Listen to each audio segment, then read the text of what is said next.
Want to know how to connect TikTok to Facebook? Hello everyone, I'm Jasmine from Take My Life and today I'll walk you through the process of how to connect TikTok to Facebook. It's pretty simple and quick. So let's get started with the video. Firstly, open TikTok app on your screen. Then tap on the profile icon at the bottom right corner of your screen. Now you will need to copy your username. In order to copy your username, tap and hold onto your username.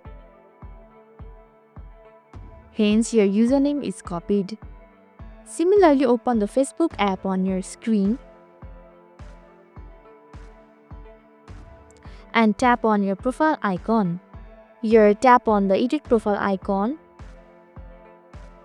and scroll down to the bottom and tap on the edit your info option. Here you can see add social links option under the contact info section.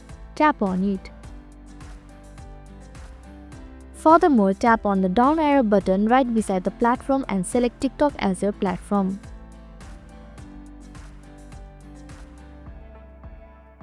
Moreover, paste the username you have copied. Here tap on the down arrow button right beside the public. Here, you can either make your social link private or public. Select according to your preference. Finally, tap on the save option at the top right corner of your screen. So this is how you can connect TikTok to Facebook. Thank you for watching Take My Life. Hope this video was helpful. If it was, then hit the like button and comment down if you have any questions or feedback. Also, if you are new to our channel, subscribe and hit the bell icon so that you don't miss our upcoming videos.